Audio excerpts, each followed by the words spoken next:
You've probably heard a ton about the promise of AI in medicine, right? How it's going to completely revolutionize how we diagnose diseases, spotting things earlier and more accurately than any human ever could. But turning that incredible promise into reality, well, it all comes down to one massive hurdle: the data. I mean, it sounds amazing, doesn't it? AI models can be trained to look at medical scans and see these super subtle patterns that the human eye might just glance right over. But for an AI to get that smart, it needs the right kind of education. And that, my friends, is where things get really, really tricky. So, what's the core of the problem here? See, unlike the mountains of data used to train most AIs you hear about, medical data is, well, it's just different, and that difference creates a huge dilemma for developers. Think about it this way. You can't just go online and scrape a million X-rays like you can with cat photos. It just doesn't work that way. Medical data is incredibly scarce, it's protected by all sorts of strict privacy laws, and, this is a big one, it needs an expert, a human doctor, to label it. And that is both super expensive and takes an insane amount of time. We're not just identifying whiskers here, we're talking about identifying potentially life-threatening conditions. And this right here? This chart shows another huge issue called class imbalance.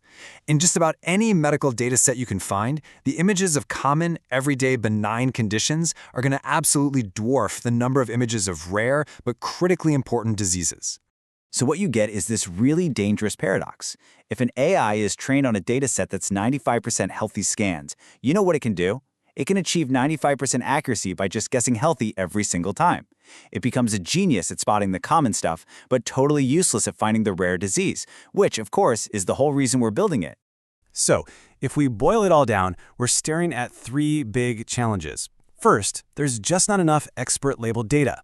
Second, the images themselves are gigantic, often way too big for a computer to process. And third, you've got that critical class imbalance problem we just talked about. So how in the world do you solve a data problem like this?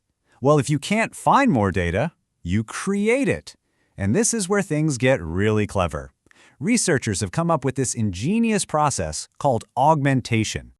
Basically, data augmentation is a trick where you take the images you already have and you just alter them a little bit. You can flip them, rotate them, tweak the colors. You create all these new variations that teach the AI what to look for, no matter how the image might look in the real world. This is such a smart workaround for both the scarcity problem and the imbalance problem. You can take those few precious images of a rare disease, augment them a bunch, and suddenly you have a much more balanced data set for the AI to learn from. So let's actually take a look at how this works. Okay, first up, you've got your basic geometric augmentations. You rotate an image, and the model learns that a tumor is still a tumor no matter which way it's pointing. You flip it, and the AI starts to understand things like symmetry. You zoom in and out, and it learns to spot features whether they're up close or far away. It's all about making the model more robust and flexible. And then you've got what are called photometric augmentations. See, different hospitals use different scanning machines, and that can cause little variations in brightness or color. By tweaking these properties in the training images, the AI learns to generalize, which means it can work reliably on a scan from any machine, from any hospital. It's a huge deal. And you know, these simple flips and color changes, that's just scratching the surface.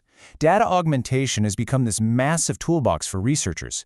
It even includes really advanced AIs that can generate brand new, completely synthetic medical images that look 100% real. It's like a printing press for training data. All right, so augmentation is a fantastic tool for the scarcity and imbalance problem.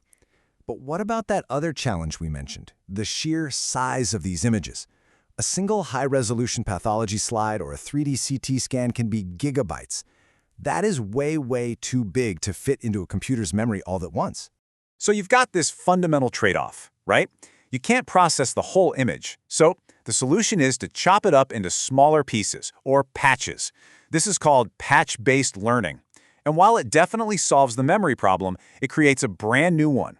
Each little patch loses its context. It has no idea where it came from in the bigger picture. Which leads to a really big question. I mean, if the AI is only ever looking at a tiny square of tissue, how can it possibly understand the structure of an entire organ? How can it diagnose a disease that might spread across multiple areas? And the solution researchers came up with is actually pretty brilliant.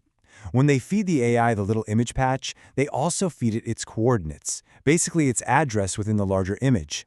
It's like giving someone a single puzzle piece along with a note that says, "This goes in the top left corner." It helps the model learn the spatial relationships and piece together that global context it so desperately needs. Okay, so we've got these incredible solutions for data scarcity, for imbalance, and for size. But taking all those pieces and putting them together to build an AI that doctors and patients can actually trust, well, that's the final and maybe the most important step of all.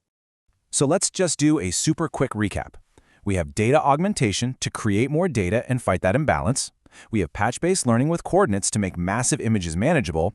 And we have techniques like photometric augmentation that help with what's called domain adaptation, making sure the AI works everywhere, not just at one hospital. But there's a catch to all of this. Every single solution we've talked about adds another layer of complexity. These models become so powerful, so intricate, that they often turn into black boxes. They can spit out the right answer, but we don't always know how or why they got there. And in medicine, the why is absolutely everything. And that really leaves us with the million-dollar question, doesn't it? As we get better and better at solving these technical data challenges, we have to solve the challenge of trust right alongside them. How do we build AI systems that aren't just accurate, but that are fair, transparent, and truly trustworthy? That, right there, is the next great frontier for medical AI. Thanks so much for watching.